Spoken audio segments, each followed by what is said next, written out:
ಮಾತರ್ಮೇ ಮಾತರಿಶ್ವನ್ನ ಪಿತರತುಲಗುರೋ ಭ್ರಾತರಿಷ್ಟಾಪ್ತಬಂಧೋ ಸ್ವಾಮಿನ್ ಸರ್ವಾಂತರಾತ್ಮನ್ನ ಜರ ಜರಯಿತರ್ಜನ್ಮ ಮೃತ್ಯಾಮಯಾನಾಂ ಗೋವಿಂದೇ ದೇಹಿ ಭಕ್ತಿಂ ಭವತಿ ಚ ಭಗವನ್ ಊರ್ಜಿತಾಂ ನಿರ್ನಿಮಿತ್ತಾಂ ನಿರ್ವ್ಯಾಜಾಂ ನಿಶ್ಚಲಾಂ ತದ್ಗುಣಗಣ ಬೃಹತೀಂ ಶಾಶ್ವತೀಮಾಚುದೇವ ನಾರಾಯಣಂ ನಮಸ್ಕೃತ್ಯ ನರಂ ಚೈವ ನರೋತ್ತಮಂ ದೇವೀಂ ಸರಸ್ವತೀಂ ವ್ಯಾಸಂ ತತೋ ಜಯಮುದೀರಯೇ ವಿಜಾನತಾಂ ಅವಿತ್ತಸ್ಯ ಮಧ್ವಸ್ಯ ಜಗತಿ ಗುರೋಃ ಪೂರ್ವಾಚಾರ್ಯಮಹಿಷ್ಠಾನಾಂ ಇಯಂ ಪ್ರಣತಿಮಾಲಿಕಾ ಪೂರ್ಣಜ್ಞಾನಾಯ ವಿದ್ಮಹೇ ಪೂರ್ಣಾನಂದಾಯ ಧೀಮಹಿ ತನ್ನೋ ವ್ಯಾಸ ಪ್ರಚೋದಯಾತ್. ಯುಧಿಷ್ಠಿರಃ ಭಗವನ್ ಸರ್ವಧರ್ಮಜ್ಞ ಸರ್ವಶಾಸ್ತ್ರ ವಿಶಾರದ ಮರ್ತ್ಯಸ್ಯ ಕಸ್ಸಹಾಯೌ ವೈ ಪಿತಾ ಮಾತಾ ಸುತೋ ಗುರುಃ ಮೃತಂ ಶರೀರಮುತ್ಸೃಜ್ಯ ಕಾಷ್ಟಲೋಷ್ಟಸಮಂ ಜನಾಃ ಗಚ್ಚಂತ್ಯಮುಂಚ ಲೋಕಂ ಹಿ ಕಯೇತಾನ್ ಅನುಗಚ್ಚತಿ. ಯುಧಿಷ್ಠಿರ ಕೇಳಿದ, ಅಜ್ಜ, ನೀವು ಎಲ್ಲ ಧರ್ಮವನ್ನು ತಿಳಿದಿದ್ದೀರಾ, ಎಲ್ಲ ಶಾಸ್ತ್ರಗಳಲ್ಲಿ ವಿಶಾರದರಾಗಿದ್ದೀರಾ. ಸಾಯುವ ಮನುಷ್ಯನಿಗೆ ಸಹಾಯವಾಗಿರೋರು ಯಾರು? ತಂದೆಯೋ, ತಾಯಿಯೋ, ಮಗನೋ, ಗುರುವೋ? ಈ ಮೃತ ಶರೀರವನ್ನು ಬಿಟ್ಟು ಹೋದ ಮೇಲೆ ಬೇರೆ ಲೋಕಕ್ಕೆ ಹೋಗ್ತಾರಲ್ಲ, ಅವ್ರ ಹಿಂದೆ ಯಾರಿರ್ತಾರೆ? ಬೃಹಸ್ಪತಿ ಏಕಪ್ರಸೂತೆ ರಾಜೇಂದ್ರ ಜಂತುರೇಕೋ ವಿನಶ್ಯತಿ ಏಕಸ್ತರತಿ ದುರ್ಗಾಣಿ ಗಚ್ಚತ್ಯೇಕಶ್ಚ ದುರ್ಗತಿಂ. ಹುಟ್ಟುವಾಗ ಒಬ್ಬನೇ ಬೃಹಸ್ಪತ್ಯಾಚಾರ್ಯರು ಹೇಳೋದು. ಯುಧಿಷ್ಠಿರ ಒಬ್ಬನೇ ಸಾಯೋದು, ಒಬ್ಬನೇ ಕಷ್ಟಗಳನ್ನ ದಾಟ್ತಾನೆ, ಒಬ್ಬನೇ ದುರ್ಗತಿಗೆ ಹೋಗ್ತಾನೆ. ನ ಸಹಾಯ ಪಿತಾ ಮಾತಾ ತಥಾ ಭ್ರಾತಾ ಸುತೋ ಗುರು ಜ್ಞಾತಿ ಸಂಬಂಧ ವರ್ಗಶ್ಚ ಮಿತ್ರ ವರ್ಗಸ್ತಥೈವ ಚ. ಪರಲೋಕದಲ್ಲಿ ತಂದೆ, ತಾಯಿ, ಅಣ್ಣ, ಮಗ, ಗುರು, ಜ್ಞಾತಿ ಸಂಬಂಧ ವರ್ಗ, ಮಿತ್ರ ವರ್ಗ ಯಾರು ಬರೋಲ್ಲ. ಅವರೆಲ್ಲ ಮುಹೂರ್ತ ಮುಪಯುಂಜಾತ ತಥೋ ಯಾಂತಿ ಪರಾಂಗುಖಾ. ಪ್ರತಿಯೊಬ್ಬರೂ ಅವರವರ ದಾರಿಯಲ್ಲಿ ಹೋಗ್ತಾರೆ. ಆದರೆ ತೈಸ್ತರೀರಮುತ್ಸೃಷ್ಟಂ ಧರ್ಮ ಏಕೋನುಗಚ್ಚತಿ ತಸ್ಮಾತ್ ಧರ್ಮ ಸಹಾಯಾರ್ಥೆ ಸೇವಿತವ್ಯ ಸದಾ ನೃಪ. ಅವರು ಶರೀರ ಬಿಟ್ಟ ಮೇಲೆ, ಇವನು ಶರೀರವನ್ನು ತೊರೆದ ಮೇಲೆ ಒಂದೇ ಒಂದು ಅವನನ್ನು ಅನುಸರಿಸತ್ತೆ, ಧರ್ಮ ಅಂತ. ಧರ್ಮ ಇತ್ತು ಅಂದ್ರೆ ಸ್ವರ್ಗತಿಗೆ ಹೋಗ್ತಾನೆ, ಅಧರ್ಮ ಇತ್ತು ಅಂದ್ರೆ ನರಕಕ್ಕೆ ಹೋಗ್ತಾನೆ. ಆದ್ದರಿಂದಾಗಿ ನ್ಯಾಯಬದ್ಧವಾದ ಹಣದಿಂದ ಧರ್ಮವನ್ನು ಸೇವಿಸಬೇಕು. ಪರಲೋಕದ ಒಂದು ಸಹಾಯ ಯಾವುದು ಅಂದ್ರೆ ಧರ್ಮ. ಲೋಭದಿಂದ, ಮೋಹದಿಂದ, ಕರುಣೆಯಿಂದ, ಭಯದಿಂದ ಅಧರ್ಮಗಳನ್ನು ಮಾಡಬಾರದು. ಧರ್ಮ, ಅರ್ಥ, ಕಾಮ ಮೂರೂ ಕೂಡ ಬದುಕಿರುವವರ ಪ್ರಯೋಜನ.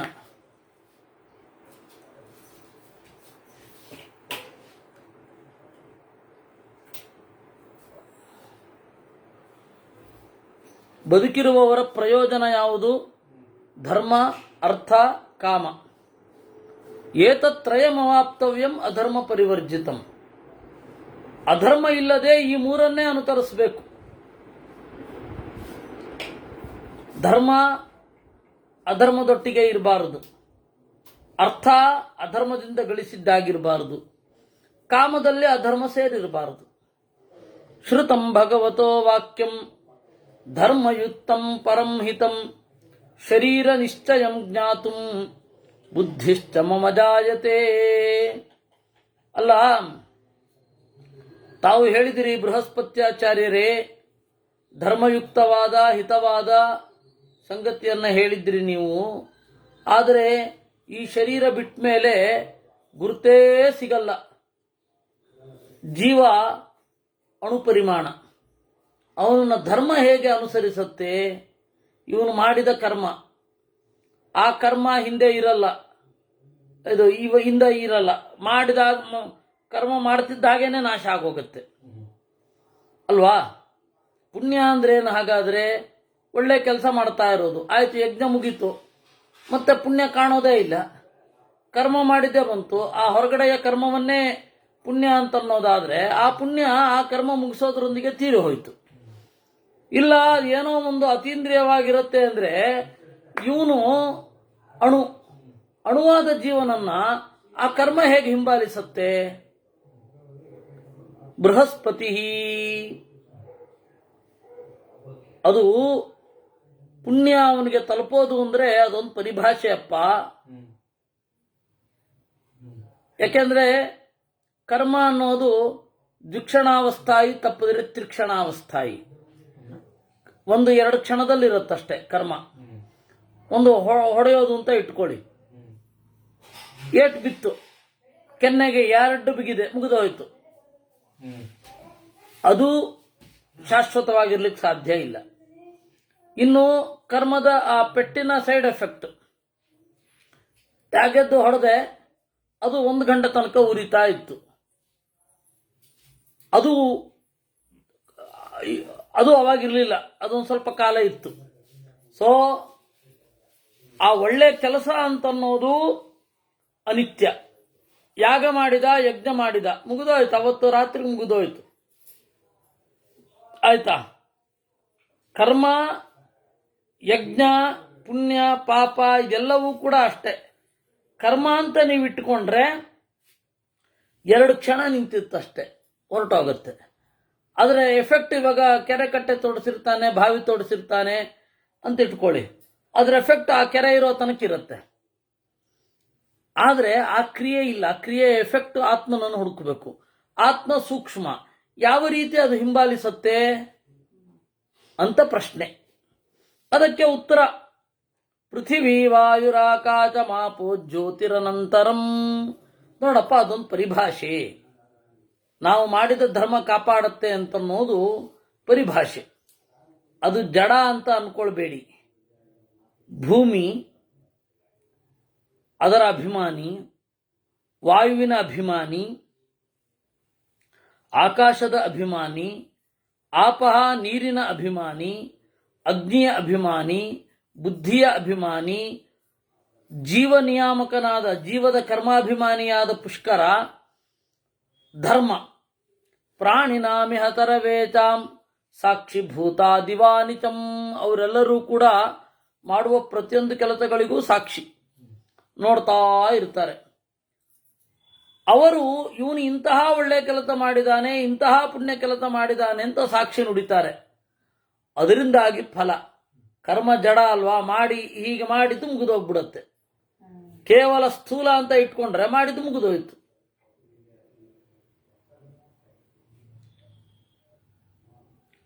ಪ್ರಾಣಿನಾಮಿಹ ತರವೇಶಾಂ ಸಾಕ್ಷಿಭೂತಾದಿವಾನಿತಂ ಏತೈಶ್ಚ ಸಹ ಧರ್ಮೋಪಿ ಸಜೀವಮನುಗಚ್ಚತಿ.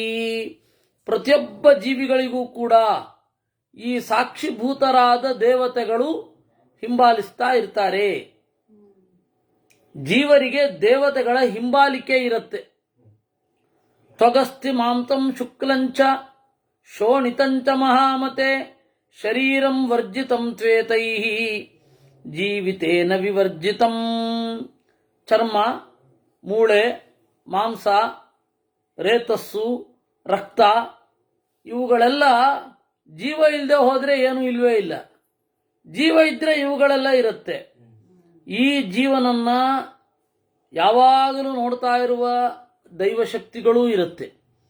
ಆ ದೇವಶಕ್ತಿಗಳು ಸಾಕ್ಷಿ ಹೇಳ್ತವೆ, ಇವನು ಮಾಡಿದ ಪುಣ್ಯ ಇದು, ಇವನು ಮಾಡಿದ ಪಾಪವಿದು ಅಂತ. ಅದಕ್ಕನುಗುಣವಾಗಿ ಏನಾಗತ್ತೆ, ಒಳಿತು ಕೆಡಕು ಇವುಗಳ ತೀರ್ಮಾನ ಆಗತ್ತೆ. ಅದರಿಂದಾಗಿ ಪುಣ್ಯ ಮತ್ತು ಪಾಪ ಅಂತನ್ನೋದು ಆ ಕರ್ಮಗಳನ್ನು ನೆನಪಿಟ್ಟುಕೊಂಡು ಜೀವ ಏನು ಮಾಡಿದ ಏನು ಮಾಡಲಿಲ್ಲ ಅಂತ ಹೇಳುವ ದೇವತೆಗಳಿದ್ದಾರೆ. ಅವನ ಜೀವ ಅಣು ಆದ್ರೇನಂತೆ, ಪರಮಾಣು ಆದ್ರೇನಂತೆ, ಪರಮಾಣು ಆದ್ರೇನಂತೆ. ಅವರಿಗೆ ಈ ಜೀವ ಮಾಡಿದ್ದಿದು ಅಂತ ಗೊತ್ತಿರುತ್ತೆ. ಅವರು ಹೇಳುತ್ತಾರೆ, ಜಡವಾದ ಕರ್ಮ ಹಿಂಬಾಲಿಸುವುದಲ್ಲ. ಪ್ರದರ್ಶಿತಂಚ ಭವತಾ ಯಥಾ ಧರ್ಮೋನುಗಚ್ಚತಿ ಏತತ್ತು ಜ್ಞಾತಮಿಚ್ಛಾಮಿ ಕಥಂ ರೇತ ಪ್ರವರ್ತತೆ. ಸ್ವಾಮಿ, ತಾವು ಧರ್ಮದ ಅನುಸರಣೆಯ ಬಗ್ಗೆ ಹೇಳಿದ್ರಿ. ಧರ್ಮ ಹೇಗೆ ಅನುಸರಿಸುತ್ತೆ ಅನ್ನೋದನ್ನ ಹೇಳಿದ್ರಿ. ಇನ್ನು ರೇತಃ, ಮನುಷ್ಯನಲ್ಲಿ ರೇತಸ್ಸು ಹೇಗೆ ಉತ್ಪತ್ತಿ ಆಗತ್ತೆ ಅಂತ ಹೇಳಿ. ಏಕೆಂದರೆ ರೇತಸ್ಸಿನಿಂದ ಸಂತತಿ, ಅದನ್ನ ಹೇಳಿ. ಅನ್ನಮಶ್ನಂತಿ ತೇ ದೇವಾ ಶರೀರಸ್ಥ ನರೇಶ್ವರ ಪೃಥಿವೀ ವಾಯುರಾಕಾಶಂ ಆಪೋ ಜ್ಯೋತಿರ್ಮನಸ್ತಥಾ. ನೋಡಿ, ಅನ್ನವನ್ನ ಒಬ್ಬ ಉಣ್ಣುತ್ತಾನೆ. ಕೇವಲ ಮನುಷ್ಯ ಉಣ್ಣುತ್ತಾನ? ಮನುಷ್ಯನ ಜೊತೆಗೆ ಅವನೊಬ್ಬನೇ ಭೋಗಿಸುವುದಲ್ಲ, ಎಲ್ಲ ದೇವತೆಗಳು ಕೂಡ ಅದನ್ನು ಭೋಗಿಸುತ್ತಾರೆ. ಅದರಿಂದಾಗಿ ನಾವು ನೈವೇದ್ಯ ಮಾಡಿದ್ರು ಮಾಡದೆ ಹೋದ್ರೂ ದೇವತೆಗಳ ಭೋಗ ಇದ್ದೇ ಇರುತ್ತೆ. ನಮಗದು ಗೊತ್ತಿರಬೇಕು ಅಷ್ಟೇ. ಕ್ರಿಯೆ ನಡೆಯೋದು ನಡೆಯುತ್ತೆ, ನಾವು ಅನ್ಕೊಂಡ್ರು ನಡೆಯುತ್ತೆ, ಅನ್ಕೊಳ್ಳದೆ ಹೋದ್ರೂ ನಡೆಯುತ್ತೆ. ಜ್ಞಾನ ಇದ್ರೆ ಒಳ್ಳೆಯದು ಅಷ್ಟೇ. ಆದ್ದರಿಂದ ಅನ್ನಮಶ್ನಂತಿ ತೇ ದೇವಾಹ ಶರೀರಸ್ಥಾಹ ನರೇಶ್ವರ. ಶರೀರದ ಒಳಗಡೆ ಇರುವ ಇಂದ್ರಿಯಾಭಿಮಾನಿಗಳು, ಧಾತ್ವಾಭಿಮಾನಿಗಳು, ವಾತ ಪಿತ್ತ ಕಫ ಅಥವಾ ಸಪ್ತಧಾತುಗಳು, ತ್ವಕ್, ಅಸ್ಥಿ, ಮಾಂಸ, ರುಧಿರ, ಮೇಧ, ಮಜ್ಜ, ಸ್ನಾಯು, ಅಸ್ಥಿ, ಈ ತರಹದ ಎಲ್ಲ ಅಭಿಮಾನಿಗಳು ಆ ಅನ್ನವನ್ನು ಬಳಸುತ್ತಾರೆ. ಸೊ ಅವರೆಲ್ಲರ ತೃಪ್ತಿ ಆಗಬೇಕು.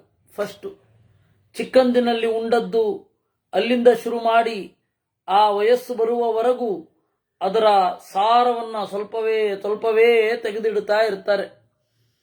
ಮನಃಷ್ಠೇ ಚುರಾಜೇಂದ್ರ ರೇತಸ್ ಸಂಪದ್ಯತೆ ಮಹತ್. ಆಗ ಮನಸ್ಸು ಕೂಡತ್ತೆ. ಆ ಮನಸ್ಸು ಯೌವನಕ್ಕೆ ಬಂದಾಗ ಮಿಶ್ರಣಯೋಹೋ ಅಂತ ಧಾತು. ಯೌವನ ಅಂದ್ರೇನು? ಮಿಶ್ರಿತವಾಗುವುದು ಅಂತ. ಯಾವುದರ ಮಿಕ್ಸ್ಚರ್? ಕಾಮದ ಮಿಕ್ಸ್ಚರ್.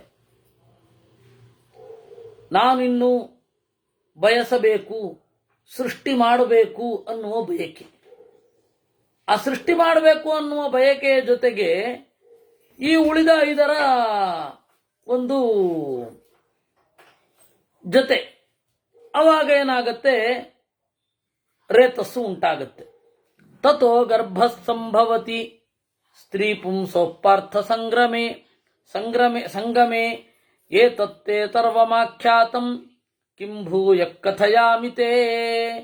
ಹೀಗೆ ಹೆಣ್ಣು ಹಾಗೂ ಗಂಡು ಸೇರಿದಾಗ ಆ ರೇತಸ್ಸು ಮತ್ತೆ ರಕ್ತ ಎರಡೂ ಕೂಡ ಕೂಡಿ ಗರ್ಭವಾಗುತ್ತೆ. ಇನ್ನೇನು ಹೇಳಬೇಕು ನಿನಗೆ? ಆಖ್ಯಾತಮೇತದ್ಭವತ ಗರ್ಭ ಸಂಜಾಯತೆ ಯಥಾ ಜಾತಸ್ತು ಪುರುಷಃ ಪ್ರತಿಪದ್ಯೆ ತದುಚ್ಯತಾಂ. ಆಯ್ತು, ಗರ್ಭ ಹೇಗೆ ಹುಟ್ಟಿತು ಅಂತ ಹೇಳಿದ್ರಿ. ಆ ಗರ್ಭದಲ್ಲಿ ಪುರುಷ ಹೇಗೆ ಬರ್ತಾನೆ ಅದನ್ನು ಹೇಳಿ. ಯಾವ ಪಾಯಿಂಟ್ ಅಲ್ಲಿ ಜೀವ ಆ ಶರೀರದಲ್ಲಿ ಸೇರ್ಕೊಳ್ತಾನೆ ಅದನ್ನು ಹೇಳಿ. ಆಸನ್ನ ಮಾತ್ರ ಸತತಂ ತೈರ್ಭೂತೈರಭಿಭೂಯತೆ ವಿಪ್ರಮುಕ್ತಸ್ತು ತೈರ್ಭೂತೈ ಪುನರ್ಯಾತಿ ಪರಾಂ ಗತಿಂ. ನೋಡಿ, ಒಬ್ಬನಲ್ಲಿ ರೇತಸ್ಸು ಬಂದ ಕೂಡಲೇ, ಆ ರೇತಸ್ಸು ಹೆಣ್ಣಿನ ಹೊಟ್ಟೆಯಲ್ಲಿ ಹೋದ ಕೂಡಲೇ ಅದು ಮಗು ಆಗಲ್ಲ. ವಿಪ್ರಮುಕ್ತಸ್ತು ತೈರ್ಭೂತೈ, ಪದೇ ಪದೇ ಅವನನ್ನು ಬಿಡುತ್ತಾರೆ. ಆಮೇಲೆ ಯಾವುದೋ ಒಂದು ಪಾಯಿಂಟ್ ಅಲ್ಲಿ ಆ ರೇತಸ್ಸಿನಲ್ಲಿ ಪುರುಷ ಬದ್ಧನಾಗಿ ದೇಹವನ್ನು ಪಡೆಯುವುದು. ಸಚ ಭೂತ ಸಮಾಯುಕ್ತ ಪ್ರಾಪ್ನುತೆ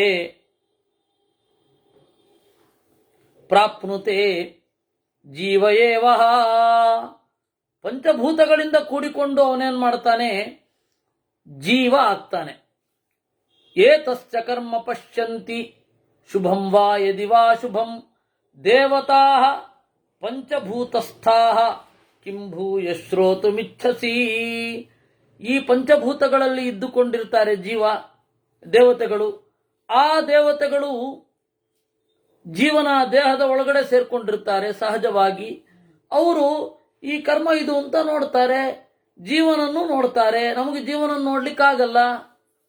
ನಮಗೆ ಈ ಶರೀರದಲ್ಲಿ ಜೀವ ಇದೆ ಅನ್ನೋದು ನಮ್ಮ ಊಹೆ, ನಮ್ಮದು ಮಾತ್ರ ನಮಗೆ ಅನುಭವ.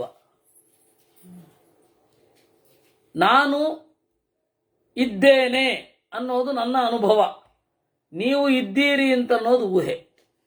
ಯಾಕೆ ಅಂದರೆ ನಾನು ನನ್ನ ಶರೀರದಲ್ಲಿ ಭಾವನೆಯ ಅಭಿವ್ಯಕ್ತಿ ಆಗುವಾಗ ಹೀಗೆಲ್ಲ ಆಗತ್ತೆ. ಅದೇ ರೀತಿ ಈ ಎದುರುಗಡೆ ಇರುವ ಶರೀರದಲ್ಲಿ ಆತ್ಮ ಇರಬೇಕು. ಯಾಕೆ ಅಂದರೆ ಭಾವನೆಗಳು ಅಭಿವ್ಯಕ್ತ ಆಗೋದ್ರಿಂದ. ಈ ಊಹೆ ಪರ್ಫೆಕ್ಟ್ ಅಷ್ಟೇ. ಅದರಿಂದಾಗಿ ಎದುರುಗಡೆ ಇರುವ ದೇಹದಲ್ಲಿ ಜೀವ ಇದೆ ಅಂತನ್ನೋದು ಅದು ಅನುಮಾನ. ಅನುಮಾನ ಅಂದ್ರೆ ಸಸ್ಪೆಕ್ಟ್ ಅಂತ ಅರ್ಥ ಅಲ್ಲ. ಮಾನ ಅಂದ್ರೆ ಪ್ರಮಾಣ. ಪ್ರಮಾಣವನ್ನ ಅನುಸರಿಸಿ ಬರುವಂಥದ್ದು ಅನುಮಾನ.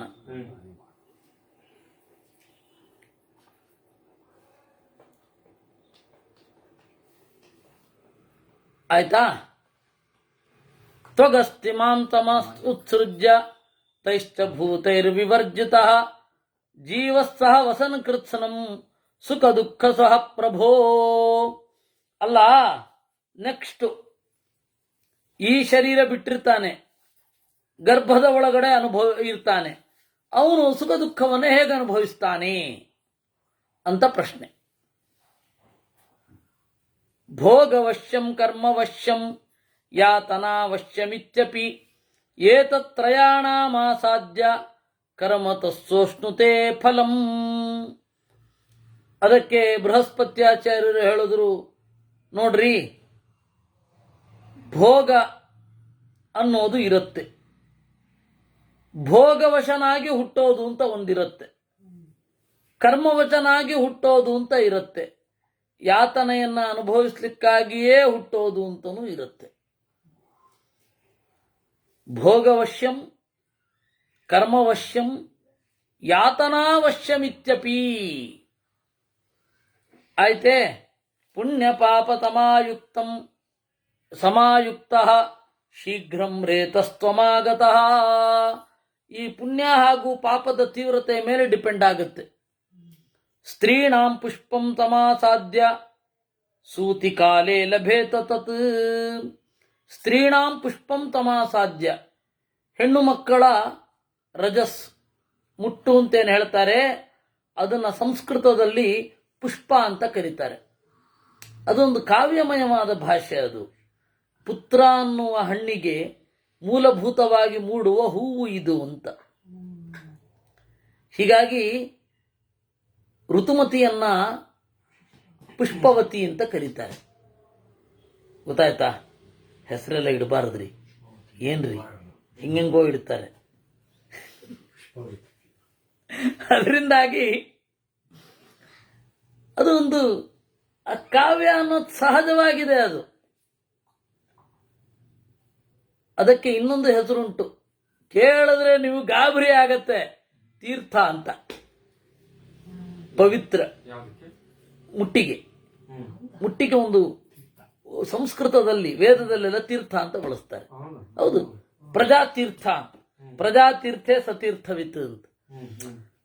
ಅದರಿಂದಾಗಿ ಅದಕ್ಕೆ ನಾನು ಯಾವತ್ತೂ ಹೇಳೋದು, ಭಾಷೆಯ ಒಂದು ಶಬ್ದದಲ್ಲಿ ಒಂದು ಬ್ರಹ್ಮಾಂಡವೇ ಅಡಗಿರುತ್ತೆ.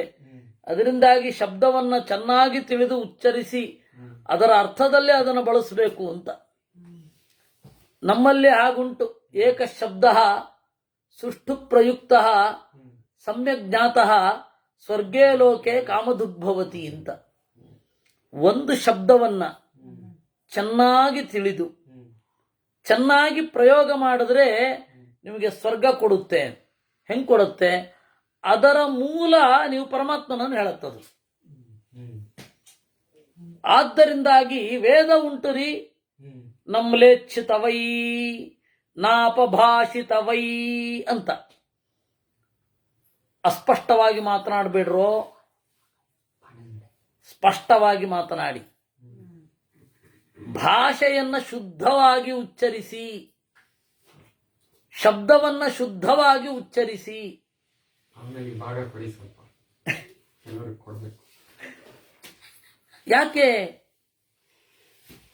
ಯಾಕೆ ಅಂದ್ರೆ ಶುದ್ಧವಾದ ಉಚ್ಚಾರ ಇಲ್ಲದೆ ಅರ್ಥ ಹೇಗೆ ಹೊರಡತ್ತೆ?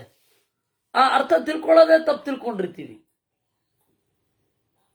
ಅದರಿಂದ ಸ್ತ್ರೀಣಾಂ ಪುಷ್ಪಂ ತಮಾಸಾದ್ಯ ಸೂತಿಕಾಲೇ ಲಭೇತ ತತ್. ಆ ಸೂತಿಕಾಲ ಅದು ಅವರವರ ಕರ್ಮವಶ. 6.5 ತಿಂಗಳಿಂದ ಹಿಡಿದು 9 ತಿಂಗಳ ತನಕ ಹೊರಗಡೆ ಬಂದ್ರೆ ಉಳಿಬಹುದು. ಯಮಸ್ಯ ಪುರುಷೈಕ್ಲೇಶಂ ಯಮಸ್ಯ ಪುರುಷೈರ್ವಧಂ ದುಃಖಂ ಸಂಸಾರ ಚಕ್ರೇತು ನರ ಪಾಪೋ ಲಭೇದ್ಬಹು. ಈ ಯಮರಿಂದ ಚೆನ್ನಾಗಿ ಪಡೆದು ಯಮರಿಂದ ಬಡೆತಗಳನ್ನ ಕ್ಲೇಶಗಳನ್ನ ಅನುಭವಿಸಿ ಸಂಸಾರ ಚಕ್ರದಲ್ಲಿ ಬರ್ತಾನೆ. ದಿಲೀಪ್ ರತ್ನಾಕರ್ ಅವರೇ, ಇಲ್ಲಿ ನೋಡ್ತಾ ಇರಿ, ಮುಂದೆ ಅದು ಬರುತ್ತೆ, ನೀವು ಕೇಳಿದ್ದು ಬರುತ್ತೆ. ಅವ್ರೇನ್ ಕೇಳಿದ್ದಾರೆ, ಗಂಡು ಹೆಣ್ಣು ದೇಹ ಹೇಗೆ ಮೂಡುತ್ತೆ ಅಂತ ಬರುತ್ತೆ ಮುಂದೆ. ಇಹಲೋಕೆ ಪರೇ ಚೈವ ಜನ್ಮ ಪ್ರಭೃತಿ ಭಾರತ ಸುಕೃತಂ ಕರ್ಮ ಚಕ್ರೇತು ಸುಕೃತಂ ಕರ್ಮ ವೈಭುಂಕ್ತೆ ಧರ್ಮಸ್ಯ ಫಲಮಾಶ್ರಿತ. ಹುಟ್ಟಿನಿಂದ ಶುರು ಮಾಡಿ ಸಾಯುವ ತನಕ ಒಳಿತ ಮತ್ತೆ ಕೆಡಕಿನ ಫಲವನ್ನು ಅನುಭವಿಸ್ತಾನೆ. ಯದಿ ಧರ್ಮಂ ಯಥಾಶಕ್ತಿ ಜನ್ಮ ಪ್ರಭೃತಿ ಸೇವತೆ ತತಸ್ಸ ಪುರುಷೋ ಭೂತ್ವಾ ಸೇವತೆ ನಿಯತಂ ಸುಖಂ. ಧರ್ಮವನ್ನ ಯಥಾಶಕ್ತಿ ಹುಟ್ಟಿನಿಂದ ಯಾರು ಸೇವಿಸ್ತಾನೆ ಅವನು ಪುರುಷನಾಗಿ ನಿಯತವಾಗಿ ಸುಖವನ್ನು ಅನುಭವಿಸ್ತಾನೆ. ಇಲ್ಲಿ ಪುರುಷ ಅಂದರೆ ದೇಹಧಾರಿ ಅಂತ ಅರ್ಥ. ಹೆಣ್ಣು ಗಂಡು, ಇವರು ಪುರುಷ ಇವರು ಮಹಿಳೆ ಅಂತ ಅದು ಅರ್ಥ ಇದೆ, ಇಲ್ಲ ಅನ್ನಲ್ಲ, ಆದರೆ ಅದು ನಂತರದ ಅರ್ಥ. ಇದು ಸಹಜವಾಗಿ ಗೊತ್ತಾಗಿಲ್ಲ. ಸಂಸ್ಕೃತದಲ್ಲಿ ಇವರಿಗೆ ಎಲ್ಲ ಹೇಳೋದು ನೋಡಿ, ಪುರುಷ ಕೇಂದ್ರಿತವಾಗಿ ಕೃಷ್ಣ ಹೇಳಿದ್ದಾನೆ ಅಂತ. ಅಲ್ಲಪ್ಪ, ಅಲ್ಲಿ ಪುರುಷ ಅಂತ ಉಂಟು. ಪುರ ಅಂದ್ರೆ ಶರೀರ, ಶರೀರದ ಒಳಗಡೆ ಯಾರಿರ್ತಾರೆ ಅವರೆಲ್ಲ. ಏನು ಹೆಣ್ಣೇನು ಶರೀರದ ಹೊರಗಡೆ ನೇತಾಡ್ಕೊಂಡ ಇರುತ್ತೆ? ಇಲ್ಲ ಅಲ್ವಾ. ಅದು ಶರೀರದ ಮೂಲಕವೇ ಬರುವಂಥದ್ದು, ಶರೀರದ ಮೂಲಕವೇ ಅಭಿವ್ಯಕ್ತಿ ಇರುವಂಥದ್ದು. ಹೀಗಾಗಿ ಪುರುಷ ಅಂತಂದ್ರೆ ಇಂಗ್ಲಿಶಿನ ಪರ್ಸನ್ ಅನ್ನುವ ಅರ್ಥ. ಪರ್ಸನ್ ಅಂತಂದ್ರೆ ಎರಡೂ ಆಗತ್ತೆ, ಗಂಡು ಹೌದು ಹೆಣ್ಣು ಹೌದು. ಆದ್ದರಿಂದಾಗಿ ಪುರುಷ ಅಂದರೆ ದೇಹಧಾರಿ ಅಂತ ಅರ್ಥ. ಅದೇನಾಯಿತು, ಕನ್ನಡದಲ್ಲಿ ಗಂಡಸು ಆಯಿತು, ತುಳು ಮತ್ತೆ ತಮಿಳಿನಲ್ಲಿ ಗಂಡ ಆಗೋಯ್ತು. ನೀವು ತುಳುನಲ್ಲಿ ಎನ್ನ ಪುರುಷೆ, ಆಳ್ನ ಪುರುಷೆ ಅಂತಾರೆ. ತುಳುನಲ್ಲಿ ಮತ್ತೆ ತಮಿಳಿನಲ್ಲಿ ಪುರುಷ ಅಥವಾ ಪುರುಷ ಅಂತಾರವರು ತಮಿಳಿನವರು, ಗಂಡ ಅಂತ ಅರ್ಥ. ಅದರಿಂದಾಗಿ ಕೃಷ್ಣ ನೋಡಿ, ವೇದಾಂತ ಗ್ರಂಥಗಳು ನೋಡಿ ಮೇಲ್ಶೆವನಿಸ್ಟಿಕ್ ಆಗಿದೆ ಅಂತ ಎನ್ನದಿರಿ. ಅಲ್ಲಿ ಪುರುಷ ಅನ್ನೋದಕ್ಕೆ ಹೆಣ್ಣು ಅಂತನೂ ಅರ್ಥ ಇದೆ, ಗಂಡು ಅಂತನೂ ಅರ್ಥ ಇದೆ. ಈ ಸ್ವಲ್ಪ ದಿವಸದ ಕೆಳಗಡೆ ಈ ಪತಂಜಲಿ ಬಾಬಾ ರಾಮದೇವ್ ಅವರು ಪುತ್ರಂಜೀವ ಅಂತ ಹೇಳಿ ಒಂದು ಟಾನಿಕ್, ಆ ತಮಿಳ್ನವರು ಅದನ್ನು ಪೂತೀರ್ಸಿವ ಅಂತಾರೆ. ತಮಿಳಿನಲ್ಲಿ ಆ ಮರ ಇದೆ, ಆ ಮರದ ಹೆಸರು ಪೂತಿರ್ಸಿವ. ಏನ್ ಪೂತಿರ್ಸಿವ ಅಂದ್ರೆ ಪುತ್ರಂಜೀವ. ಅದು ಆಯ್ತಾ. ಅವರು ಅದನ್ನ ಪುತ್ರಂಜೀವ ಅಂತ ಇವರು ಟ್ಯಾಬ್ಲೆಟ್ ಕೊಟ್ರು. ಆ ಟ್ಯಾಬ್ಲೆಟ್ ಆದ್ರೂ ಪುತ್ರಂಜೀವ ಅಂತ ಇಟ್ರು. ನೀವು ಗೂಗಲ್ ಮಾಡಿ ನೋಡಿದ್ರೆ ಗೂಗಲ್ ಅಮ್ಮ ಹೇಳ್ತಾಳೆ ಯಾವಾಗ ಗಲಾಟೆ ಆಗಿದ್ದು ಅಂತ. ಅದರಲ್ಲಿ ಪುತ್ರನ್ ಜೀವ ಅಂತ ಹೇಳಿ ಟ್ಯಾಬ್ಲೆಟ್ಗೆ ಹೆಸರಿಟ್ಟ ಅವನು. ಹೋ ಅಂತ ಗಲಾಟೆ. ನೋಡಿ, ಪುತ್ರನ್ ಜೀವ ಅಂತ ಹೇಳ್ತಾ ಇದ್ದಾರೆ, ಪುತ್ರೀನ್ ಜೀವ ಅಂತಂದಿಲ್ಲ. ಅಂದ್ರೆ ಹೆಣ್ಣು ಮಕ್ಕಳು ಹುಟ್ಟಬಾರದು ಅಂತ ಹೇಳಿ ಮಾಡಿದ್ದಾರೆ ಇವರು. ಅಯ್ಯೋ ಸ್ವಾಮಿ, ಪುತ್ರ ಅಂದ್ರೆ ಸಂಸ್ಕೃತದಲ್ಲಿ ಕಾಮನ್. ಪುತ್ರೀಚ ಪುತ್ರಶ್ಚ ಪುತ್ರವು ಅಂತಾನೆ ರೂಪ ಆಗತ್ತೆ. ಅಲ್ಲ, ದ್ಯೋಚನ ಆಗದೆ ಹೋದ್ರು ಪುತ್ರನ್ ಜೀವ ಅಂತಿದೆ, ಅದೇ ಅರ್ಥ. ಲಿಂಗಮಶಿಷ್ಯಂ ಅಂತಾರೆ. ಕೆಲವೊಂದ್ ಕಡೆ ಲಿಂಗ ಇಲ್ಲ. ಇವಾಗ ನಾವು ಕನ್ನಡದಲ್ಲಿ ಯಾರದು ಅಂತ ಕರಿತೀವಿ, ಬಾಗಿಲ ಹತ್ರ ಬಂದ್ರು ಯಾರದು ಅಂತ ಕರಿತೀವಿ. ಅವನ್ ಬಂದು ಜಗಳ ಮಾಡ್ತಾನ, ಏನ್ರಿ ನಪುಂಸಕಲಿಂಗದಲ್ಲಿ ನನ್ನನ್ನು ಕರೆದ್ರಿ ಅಂತ. ಅಲ್ಲಿ ಎಲ್ಲರಿಗೂ ಗೊತ್ತದು ನಾ ಸಾಮಾನ್ಯ ನಪುಂಸಕಂ ಅಂತ. ಅಲ್ಲಿ ಲಿಂಗನ ತಗೊಳ್ಲಿಕ್ಕೆ ಆಗಲ್ಲ. ಯಾರದು ಅದೇ ಯಾರವನು ಅನ್ಬೇಕು, ಯಾರವಳು ಅನ್ಬೇಕು ಅನ್ಲಿಕ್ಕಾಗತ್ತ. ಅವನು 3 ಸರ್ತಿ ಹೇಳ್ಬೇಕಾಗತ್ತ. ಅವನು ಯಾರವಳು, ಯಾರವನು, ಯಾರದು, ಯಾವ ಲಿಂಗ ಅಂತ ಗೊತ್ತಿಲ್ವಲ್ಲ, ಬಾಗಿಲ ಹತ್ರ ಬಂದಿರೋದು ಯಾರದು ಅಂತಾನೆ ಕೇಳೋದು. ಅಲ್ಲಿ ಲಿಂಗ ಅನ್ನೋದು ಪರಿಗಣನೆಗಿರಲ್ಲ. ಅದೆಲ್ಲ ಭಾಷೆಯ ಸೂಕ್ಷ್ಮಗಳು. ಹೀಗಾಗಿ ಇಲ್ಲಿಯೂ ಕೂಡ ಅಷ್ಟೆ. ಪುತ್ರನ್ ಜೀವ ಅಂತಂದ್ರೆ ಪುತ್ರ ಅನ್ನೋದಕ್ಕೆ ಪುತ್ರಶ್ಚ ಪುತ್ರೀಚ ಅಂತ ಇಬ್ರು. ಹಾಗೆ ಇಲ್ಲಿ ಪುರುಷ ಅನ್ನೋದಕ್ಕೆ ಗಂಡು ಹೆಣ್ಣು ಎರಡೂ ಕೂಡ. ಅಥಾಂತರಾತು ಧರ್ಮಸ್ಯಾಪಿ ಅಧರ್ಮಮುಪಸೇವತೆ ಸುಖಸ್ಯಾನಂತರಂ ದುಃಖಂ ಸಜೀವೋ ಯದಿಗಚ್ಚತಿ. ಇಲ್ಲಿ ಏನಿದೆ, ಧರ್ಮ ಆದ್ಮೇಲೆ ಅಧರ್ಮವನ್ನ ಮಾಡ್ತಾನೆ, ಅಧರ್ಮ ಆದ್ಮೇಲೆ ಧರ್ಮವನ್ನ ಮಾಡ್ತಾನೆ. ಆ ರೀತಿ ಸುಖವನ್ನು ಅನುಭವಿಸ್ತಾನೆ, ದುಃಖವನ್ನು ಅನುಭವಿಸ್ತಾನೆ, ಸುಖವನ್ನು ಅನುಭವಿಸ್ತಾನೆ. ಅಧರ್ಮೇಣ ತಮಾಯುಕ್ತೋ ಯಮಸ್ಯ ವಿಚಯಂ ಗತಃ ಮಹದ್ದುಃಖಮವಾಪ್ನೋತಿ ತಿರ್ಯಗ್ಯೋನೋ ಚ ಜಾಯತೆ. ಅಧರ್ಮದಿಂದ ಕೂಡಿದವನು ಯಮನ ಮನೆಗೆ ಹೋಗಿ ಬಹಳ ದುಃಖವನ್ನು ಹೊಂದುತ್ತಾನೆ, ತಿರ್ಯಗ್ಯೋನಿಯಲ್ಲಿ ಹುಟ್ಟುತ್ತಾನೆ.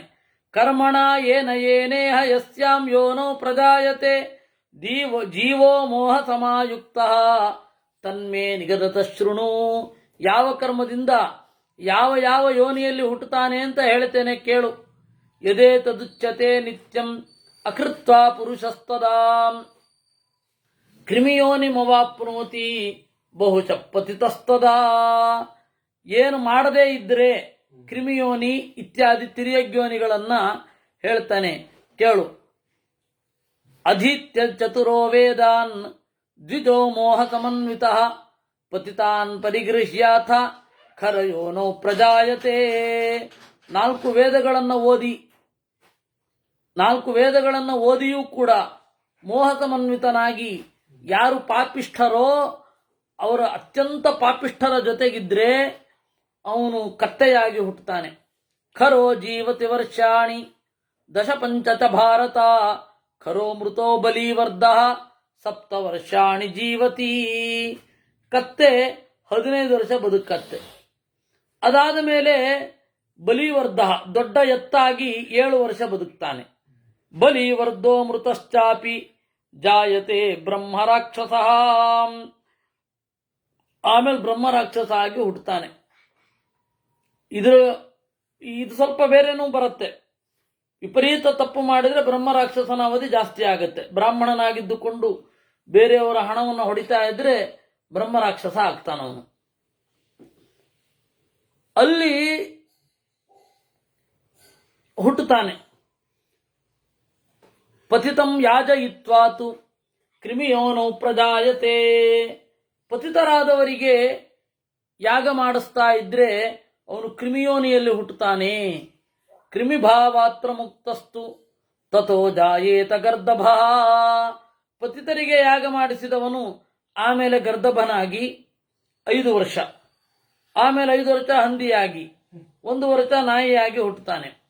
ಉಪಾಧ್ಯಾಯ ಸ್ತ್ರೀಯಾಂ ಪಾಪಂ ಶಿಷ್ಯ ಕುರ್ಯಾದ ಅಬುದ್ಧಿಮಾನ್ ಸಜೀವ ಇತಿ ಸಂಸಾರಾತ್ ತ್ರೀನಾಪ್ನೋತಿ ನ ಸಂಚಯಃ. ಇನ್ನು ಉಪಾಧ್ಯಾಯ ಸ್ತ್ರೀಯ ಜೊತೆಗೆ ಪಾಪವನ್ನು ಮಾಡಿದರೆ ಅಥವಾ ಉಪಾಧ್ಯಾಯ ಸ್ತ್ರೀ ಗುರುಪತ್ನಿಗೆ ಅನ್ಯಾಯ ಮಾಡಿದರೆ ಅವನು ವೃಕೋಭವತಿ ತೋಳ ಆಗ್ತಾನೆ. ಆಮೇಲೆ ಕತ್ತೆ ಆಗ್ತಾನೆ. ಕತ್ತೆ ಆದ್ಮೇಲೆ ಸತ್ತ ಮೇಲೆ ವಿಪರೀತ ಪರಿಕ್ಲಿಷ್ಟ ಸಂಕಟಪಟ್ಟು ಮತ್ತೆ ಬ್ರಾಹ್ಮಣನಾಗಿ ಹುಟ್ಟುತ್ತಾನೆ. ಮನತಾಪಿ ಗುರೋರ್ ಭಾರ್ಯಾಂ ಯಶ್ ಶಿಷ್ಯೋ ಯಾತಿ ಪಾಪಕೃತ್ ಸೋಧಮಾನ್ ಯಾತಿ ತಂತಾರಾನ್ ಅಧರ್ಮೇಣೇ ಹತ್ಯೇತಸಾ. ಮಾನಸಿಕವಾಗಿ ಆದರೂ ಗುರುವಿನ ಭಾರ್ಯೆಯನ್ನ ಬಯಸಿದರೆ ಅವನು ಅಧಮನಾಗ್ತಾನೆ, ಕ್ರಿಮಿಯೋನಿಯನ್ನು ಹೊಂದಿ 1 ವರ್ಷ ಬದುಕ್ತಾನೆ, ಆಮೇಲೆ ನಾಯಿಯಾಗಿ ಹುಟ್ಟುತ್ತಾನೆ. ಯದಿ ಪುತ್ರತಮಂ ಶಿಷ್ಯಂ ಗುರು ಸಂತಾಡಯದ್ಬಹು ಅಕಾರಣಾತ್ ಕಾಮಕರಃ ಸೋಪಿ ಹಿಂತ್ರ ಪ್ರಜಾಯತೆ. ಶಿಷ್ಯ ಮಗನಿಗೆ ಸಮಾನ, ಅವನಿಗೆ ಯದ್ವಾ ತದ್ವಾ ಹೊಡಿತಾ ಇದ್ರೆ, ಕಾರಣವೇ ಇಲ್ಲದೆ ಹೊಡೆದ್ರೆ ಕಲೀಲಿ ಅಂತಲ್ಲ. ಅದಕ್ಕೆ ಮಧ್ವಾಚಾರ್ಯರೇನು ಹೇಳ್ತಾರೆ ಅಂದ್ರೆ, ವೇದನಾವ ಚಿರಂನತು, ಹೆಂಡತಿಯನ್ನ ಮಕ್ಕಳನ್ನ ಹೊಡಿಬಹುದು ಯಾಕೆಂದ್ರೆ ಶಿಕ್ಷಣಕ್ಕಾಗಿ, ಆದರೆ ವೇದನಾವ ಚಿರಂನತು ಅಂತ ಅದು ಪೆಟ್ಟು ಬಹಳ ಕಾಲ ಇರಬಾರದು. ಪಿತರಂ ಮಾತರಂ ವಾಪಿ ಯಸ್ತು ಪುತ್ರೋ ವಮನ್ಯತೆ. ತಾಯಿಯನ್ನ ತಂದೆಯನ್ನ ಯದ್ವಾ ತದ್ವಾ ಅವಮಾನ ಮಾಡಿದರೆ ಅವನು ಗರ್ದಭನಾಗ್ತಾನೆ. ಅದಾದ ಮೇಲೆ ನಾಯಿ ಬಿಡಾಲ ಸಪ್ತಮಾಸಾನ್ಸ್ತು, 7 ತಿಂಗಳ ಕಾಲ ನರಿಯಾಗ್ತಾನೆ. ಮಾತರಾ ಪಿತರವಾಕೃಷ್ಯ ಶಾರಿಕಾತಂ ಪ್ರಜಾಯತೆ ತಾಡಯಿತ್ವ್ಯಾತು ತಾವೇವ ಜಾಯತೆ ಕಚ್ಚಪೋ ನೃಪ. ತಂದೆ ಮತ್ತು ತಾಯಿಗಳನ್ನ ಯದ್ವಾ ತದ್ವಾ ನಿಂದನೆ ಮಾಡಿದ್ರೆ ಗಿಳಿಯಾಗ್ತಾನೆ, ಅವರನ್ನ ಹೊಡೆದ್ರೆ ಆಮೆ ಆಗ್ತಾನೆ, ಆಮೇಲೆ ಮುಳ್ಳುಹಂದಿ ಆಗ್ತಾನೆ, ಆಮೇಲೆ ವ್ಯಾಲ ಹೆಬ್ಬಾವಾಗಿ, ಆಮೇಲೆ ಮನುಷ್ಯನಾಗಿ ಹುಟ್ಟುತ್ತಾನೆ. ಭರ್ತೃಪಿಂಡ ಮುಪಾಶ್ನನ್ಯೋ ರಾಜದ್ವಿಷ್ಟಾನಿ ಸೇವತೆ ಸೋಪಿ ಪಾಪ ಸಮಾವಿಷ್ಟೋ ಮೃತೋ ಭವತಿ ವಾನರಃ. ಒಂದು ದೇಶದ ಅನ್ನವನ್ನು ತಿಂತಾ ಇರ್ತಾನೆ, ಆ ದೇಶಕ್ಕೆ ದ್ರೋಹ ಮಾಡ್ತಾನೆ. ಅವನು ರಾಜನಿಗೆ ದ್ವೇಷ ಮಾಡಿ ಕಪಿಯಾಗಿ ಹುಟ್ಟುತ್ತಾನೆ, ಆಮೇಲೆ ಹಂದಿಯಾಗಿ ಹುಟ್ಟುತ್ತಾನೆ, ಆಮೇಲೆ ನಾಯಿಯಾಗಿ, ಆಮೇಲೆ ಮನುಷ್ಯನಾಗ್ತಾನೆ. ಅಸೂಯಕ ಕುತ್ಸಿತಶ್ಚ ಚಂಡಾಲೋ ದುಃಖಮಶ್ನುತೆ ವಿಶ್ವಸ್ತ ಹಂತಾಚನರೋ ಮೀನೋ ಜಾಯತಿ ದುರ್ಮತಿ. ಹೊಟ್ಟೆ ಕಿಚ್ಚು ಪಡ್ತಾ ಕುತ್ಸಿತನಾಗಿ ವಿಶ್ವಸ್ತ ಹಂತ, ನಂಬಿದವರನ್ನ ಬೆನ್ನಲ್ಲಿ ಇರಿದ್ರೆ ಮೀನನಾಗುತ್ತಾನೆ. ಮೀನು ತಾನೆ ನಂಬಿತಾನೆ ಬೀಳೋದು ಗಾಳಕ್ಕೆ. 8 ತಿಂಗಳು ಮೀನಾಗಿ, ಆಮೇಲೆ ಮೃಗ ಆಗ್ತಾನೆ, ಅದಾದ ಮೇಲೆ ಆಡಾಗುತ್ತಾನೆ, ಆಡಾಗಿ ಗೋವಾಗ್ತಾನೆ, ಆಮೇಲೆ ಮನುಷ್ಯನಾಗ್ತಾನೆ. ಧಾನ್ಯಾನ್ ಯವಾನ್ ಸ್ಥಿರಾನ್ ಮಾಶಾನ್ ಕುಲತ್ಥಾನ್ ಸರ್ಷಪಾನ್ಶ್ಚನಾನ್ ಕಲಮಾನತ ಮುದ್ಗಾನ್ಶ್ಚ ಗೋಧೂಮಾನತ ಶಿಸ್ತಥಾ. ಜವೆ ಗೋಧಿ, ಎಳ್ಳು, ಅಕ್ಕಿ, ಉದ್ದು, ಹುರುಳಿ, ಆಮೇಲೆ ಕಡಲೆ, ಸರ್ಷಪ ಅಂತ ಹೇಳಿದ್ರೆ ಸಾಸಿವೆ, ಮುದ್ಗ ಅಂದ್ರೆ ಹೆಸರು ಬೇಳೆ, ಗೋಧೂಮ ಅಂದ್ರೆ ಗೋಧಿ, ಅಗಸೆ, ಇವುಗಳನ್ನ ಅಪಹಾರ ಮಾಡಿ ಬೇರೆಯವರಿಗೆ ಕೊಡಬೇಕಾದದ್ದನ್ನ ತಾನು ತಗೊಂಡು ಅನ್ಯಾಯವಾಗಿ ಮಾರಿ ಯಾರು ಮೋಸ ಮಾಡ್ತಾನೆ ಅವನು ಇಲಿಯಾಗಿ ಹುಟ್ಟುತ್ತಾನೆ. ಮೂಷಿಕೋ ನಿರಪತ್ರಪಃ, ಅಲ್ಲಿಂದ ಹೋದ್ಮೇಲೆ ಹಂದಿಯಾಗ್ತಾನೆ, ಹಂದಿಯಾಗಿ ರೋಗದಿಂದ ಸಾಯ್ತಾನೆ. ಶ್ವಾತತೋ ಜಾಯತೆ, ಕೂಡಲೇ ಸಾಯ್ತಾನೆ. ರೋಗೇಣ ಮ್ರಿಯತೆ ಪುನಃ. ಶ್ವಾತತ ಅದೇ ಧಾನ್ಯವನ್ನ ಕದ್ರೆ. ಶ್ವಾತತೋ ಜಾಯತೆ ಮೂಢ, ನಾಯಿ ಆಗ್ತಾನೆ. ನಾಯಿಯಾಗಿ 5 ವರ್ಷ ಬದುಕಿದ್ದು ಆಮೇಲೆ ಮನುಷ್ಯ ಆಗ್ತಾನೆ. ಪರದಾರಾಭಿಮರ್ಶಂತು ಕೃತ್ವಾ ಜಾಯತೆ ವೈವೃಕಃ, ಹೆರರ ಹೆಂಡಿರನ್ನ ಕೂಡಿ ತೋಳ ಆಗ್ತಾನೆ, ಆಮೇಲೆ ನಾಯಿ ಆಗ್ತಾನೆ, ಆಮೇಲೆ ನರಿ ಆಗ್ತಾನೆ, ಆಮೇಲೆ ಹದ್ದಾಗ್ತಾನೆ, ಆಮೇಲೆ ಹಕ್ಕಿ ಆಗ್ತಾನೆ. ಭ್ರಾತುರ್ಜಾಯಾಂ ತುದುರ್ಬುದ್ಧಿ ಯೋಧರ್ಚಯತಿ ಮೋಹಿತಃ, ಅಣ್ಣನ ಅಥವಾ ತಮ್ಮನ ಹೆಂಡತಿಯನ್ನ ಕೂಡಿದರೆ ಪುಂಸ್ಕೋಕಿಲ, ಗಂಡು ಕೋಗಿಲೆ ಆಗ್ತಾನೆ 1 ವರ್ಷ. ಸಖಿ ಭಾರ್ಯ, ಗುರು ಭಾರ್ಯ, ರಾಜಭಾರ್ಯವನ್ನ ಇದು ಮಾಡಿ ಹಂದಿ ಆಗ್ತಾನೆ, ಆಮೇಲೆ ನಾಯಿ ಆಗ್ತಾನೆ, ಆಮೇಲೆ ನರಿ ಆಗ್ತಾನೆ, ಆಮೇಲೆ ದಶವರ್ಷಾಣಿ ಕುಕ್ಕುಟ 10 ವರ್ಷ ಕೋಳಿಯಾಗಿ ಉಳಿತಾನೆ. ಪಿಪೀಲಿಕಾ ತುಮಾಸಾನ್ ಸ್ತ್ರೀನ್ ವಾನರೋ ಮಾತಮೇವಚ ಇರುವೆ ಆಗ್ತಾನೆ 3 ತಿಂಗಳ ಕಾಲ. ಆಮೇಲೆ 1 ಮಾತ ಕಪಿ ಆಗ್ತಾನೆ. ಈ ರೀತಿ ಕ್ರಿಮಿಯೋನಿಯಲ್ಲಿ ಬರ್ತಾನೆ. ತತ್ರ ಜೀವತಿ ಮಾಸಾನ್ಸ್ತು ಕ್ರಿಮಿಯೋನೋ ತ್ರಯೋದತ. ಆಮೇಲೆ 13 ತಿಂಗಳು ಕ್ರಿಮಿಯೋನಿಯಲ್ಲಿ ಇದ್ದು ತನ್ನ ಪಾಪವನ್ನು ಕಳೆದುಕೊಂಡು ತಥೋ ಜಾಯತಿ ಮಾನುಷಃ ಮನುಷ್ಯನಾಗ್ತಾನೆ. ಉಪಸ್ಥಿತೆ ವಿವಾಹೇ ಚ ದಾನೇ ಯಜ್ಞೇಪಿ ವಾ ವಿಭೋ ಮೋಹಾಚರತಿಯೋ ವಿಘ್ನಂ ಸಮೃತೋ ಜಾಯತೆ ಕ್ರಿಮಿ. ಮದುವೆ, ದಾನ, ಯಜ್ಞ ಇವುಗಳಿಗೆ ಅಡ್ಡಿ ಮಾಡಿದರೆ ಅವನು ಸತ್ತ ಮೇಲೆ ಕ್ರಿಮಿ ಆಗ್ತಾನೆ. ಕ್ರಿಮಿ 13 ವರ್ಷ ಬದುಕ್ತಾನೆ. ಆಮೇಲೆ ಅಧರ್ಮವನ್ನ ಜೀರ್ಣಿಸಿಕೊಂಡು ಮನುಷ್ಯನಾಗ್ತಾನೆ. ಪೂರ್ವಂ ದತ್ವಾತು ಯಕ್ಕನ್ಯಾಂ ದ್ವಿತೀಯೇ ದಾತುಮಿಚ್ಛತಿ ಸೋಪಿ ರಾಜನ ಮೃತೋ ಜಂತು ಕ್ರಿಮಿಯೋನೋ ಪ್ರಜಾಯತೆ. ಒಬ್ಬಳು ಮದುವೆ ಆಗಿರ್ತಾಳೆ, ಅವಳನ್ನ ಬುದ್ಧಿಭೇದ ಮಾಡಿ ಹೆಚ್ಚು ಹಣ ಇದೆ ಅಂತ ಹೇಳಿ ಪ್ರಚೋದನೆ ಮಾಡಿ ಇನ್ನೊಬ್ಬ ಮದುವೆ ಆದರೆ ಹಣ ಮೊದಲಾದವುಗಳನ್ನು ತೋರಿಸಿ, ನೋಡು ಇವನೇನು ಪ್ರಯೋಜನ ಇಲ್ಲ, ಬೇರೆಯವನನ್ನು ಮದುವೆ ಆಗು ಅಂತ ಹೇಳಿದರೆ, ಅಥವಾ ಅವಳೇ ಆ ರೀತಿ ಹೋದರೆ ಅವರೇನ್ ಮಾಡ್ತಾರೆ, ಕ್ರಿಮಿಯಾಗಿ ಬರ್ತಾರೆ. ತತ್ರ ಜೀವತಿ ವರ್ಷಾಣಿ ತ್ರಯೋದಶ ಯುಧಿಷ್ಠಿರ ಅಧರ್ಮ ಕ್ಷಯ ಸಂಯುಕ್ತ ತಥೋ ಜಾಯತಿ.